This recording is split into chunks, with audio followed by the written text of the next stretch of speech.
안녕하세요. 원성도 TV를 찾아주셔서 감사합니다. 오늘은 한민족의 희망 37번째 전체주의와 개인주의에 대한 이야기를 해보겠습니다. 이 그림은 로마의 베드로 성전 천정에 그려져 있는 미켈란젤로의 대표적인 작품입니다. 하나님께서 천지 창조를 하실 때 아담을 흙으로 만드시고 그 코에 생기를 불어넣는데 그 생기를 코에 불어넣는다는 표현이 어려웠던가 봅니다. 그래서 이 손끝에서 손끝으로 하나님의 생명의 기운이 들어가는 그런 모습을 하는 아주 널리 알려진 그러한 그림입니다. 이렇게 성경에서는 하나님은 첫 인간 아담을 만드셨어요. 아담이 혼자 살 때는 아담은 완전 신적인 존재였어요. 그는 지상천국 에덴에서 하나님과 같이 걸기도 하고 이야기도 했으며 지상에 어떤 수고나 죽음도 없이 모든 동식물의 아비가 되어 왕같이 그들을 다스렸습니다. 인류 역사상 이보다 더 완벽할 수는 없었어요. 이곳에서는 아무 이념이나 체제 같은 것이 없어도 행복하게 살 수 있었어요. 그런데도 하나님은 아담의 그런 모습이 좋지 않게 보이셨고, 그래서 아담의 갈비뼈를 가지고 하와를 만들어 아담을 주니 아담의 하와를 좋아하게 되었어요. 그래서 그들은 가정이라는 공동체 안에서 가족으로서 살게 됩니다.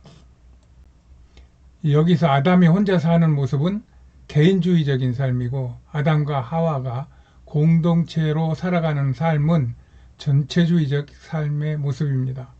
개인적인 삶에서는 개인의 자유가 우선시되고, 전체주의적 삶에서는 공동체를 위한 개인의 자유의 통제가 따르게 됩니다. 여기에는 옳고 그름이 있는 것이 아니라 이것을 인간이 어떤 마음을 갖고 사는가에 대하여 개인과 공동체의 행불행이 갈라지는 것입니다. 이 이야기를 해보겠다는 것입니다. 지금 우리나라 권세자들은 한 가지 사건을 놓고 전혀 다른 해석을 하는 바람에 국민들이 혼란과 분노에 빠져 있어요. 이것은 전 성남시장 현 경기도지사가 성남의 대장동에 도시 개발을 하면서 성남시가 주관하여 그 이익이 과도하게 개인 몇몇에게 몰아갈 수 있도록 의도적으로 설계하여 일어난 사건이죠. 본인이 그렇게 얘기를 했으니까요. 여기서 이번 대통령 선거 후보자인 이재명 씨는 자신이 그렇게 설계했다며 아주 당당하고 자신 있게 자기가 대통령이 되면 국민의 부동산을 국가가 강제하여 국민들에게 공평하게 나누어 갖게 하여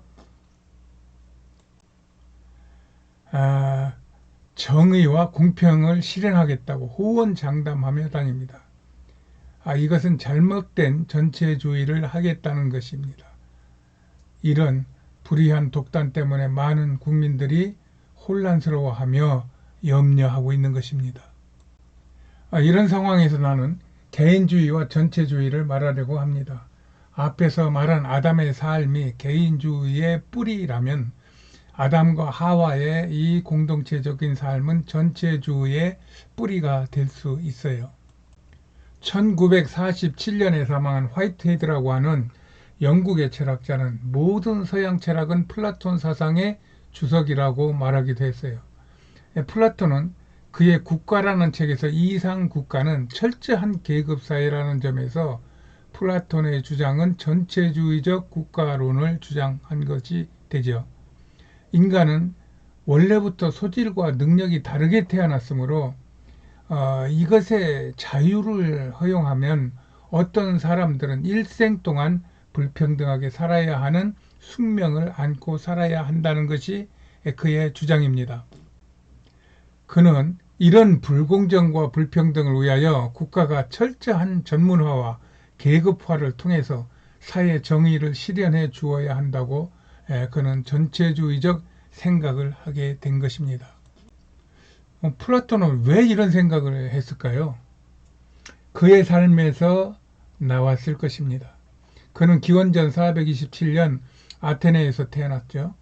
그 후 그는 5살 되던 때부터 25년 동안이나 지긋지긋하게 지속된 아테네와 스파르타의 긴 전쟁 속에서 살았어요.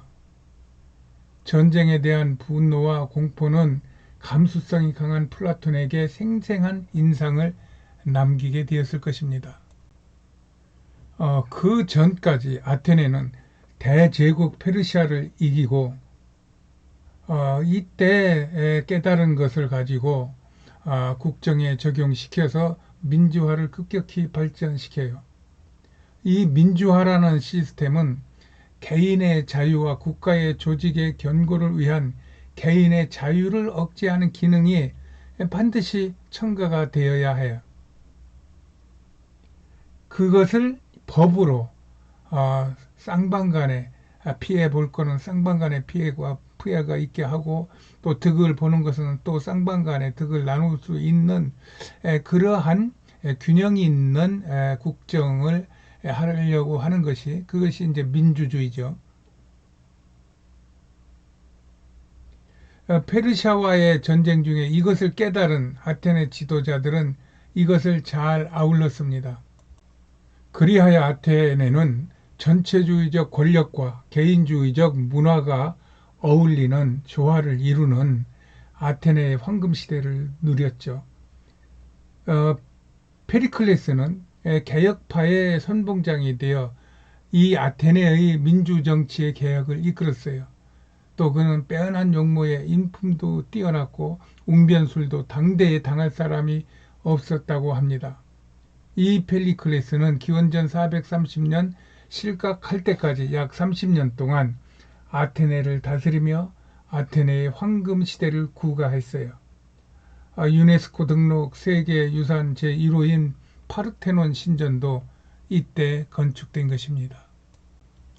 이 사진은 영화 300이라고 하는 그러한 영화에 나오는 스파르타인의 모습입니다.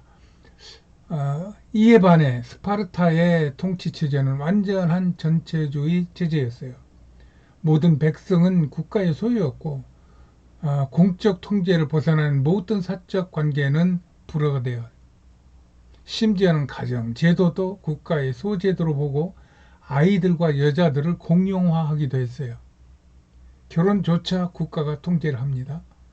남자아이들은 7살만 되면 부모를 떠나 군사교육을 받았고, 미약하게 태어난 아이들은 아예 산의 절벽 위에서 떨어뜨렸어요. 지금 자신의 가족이나 반대파를 잔인하게 살해하며 정권을 이어가는 북한의 김일성 3대 세습체제가 이와 비슷한 겁니다. 야만적이고 불법적인 그러한 집단이죠.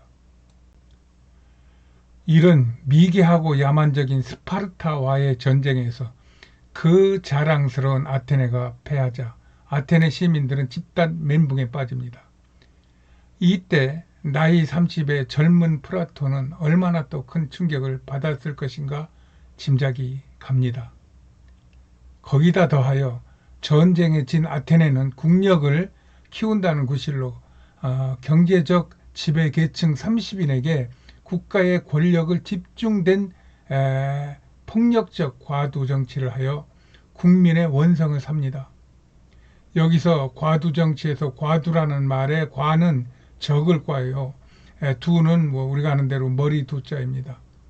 그래서 몇 명의 패거리들이 권력을 장악하여 자신들이 유리한 대로 정치를 하는 것을 과두 정치라고 말합니다. 지금 한국에서 일어나고 있는 일이 이런 과두 정치의 판박이어서 국민들이 혼란스러워하고 불안해하는 것입니다. 명석한 플라톤은 이런 시대 경험을 통하여 스파르타와 아테네에서 통치자들의 부정과 폭정을 보고 정의라는 국가 이념을 강조합니다. 그리고 이 정의가 무엇인지를 길게 자세하게 설명하며 결국 국가가 정의로우면 부강하고 국민들이 행복하다는 국가론을 펴게 되죠. 이것을 위하여 앞에서 설명한 스파르타 같은 전체 국가에 완전한 정의가 실현되는 전체주의적 이상 국가를 상상하고 쓴 책이 바로 국가라는 책입니다. 그리고 후세 이 국가라는 책에서부터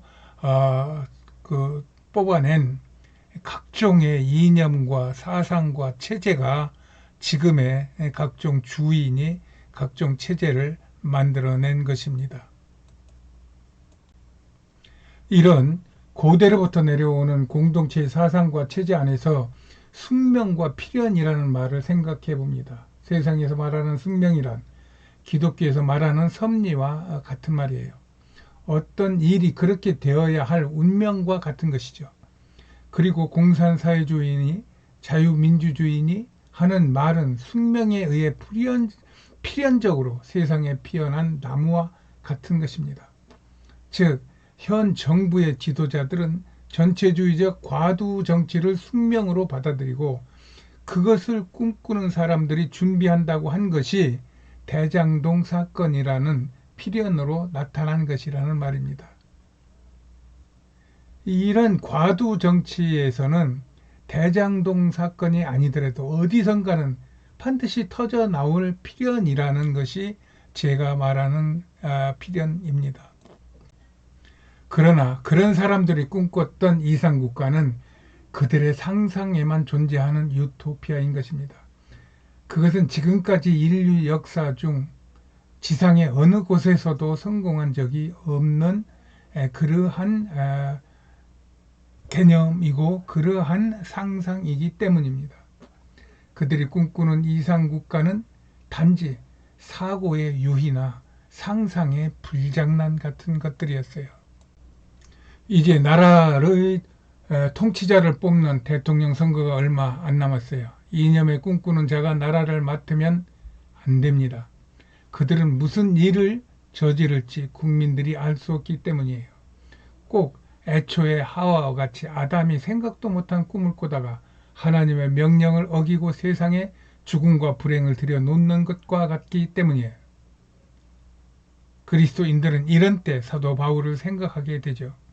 그는 젊었을 때 자기 신념에 열심을 내어 많은 그리스도인들을 죽이거나 괴롭힌 사람입니다. 그러나 예수님을 만난 후 세상의 모든 부귀영화를 다 버리고 목숨을 걸고 하나님의 나라를 위하여 이 땅에 충성하였어요.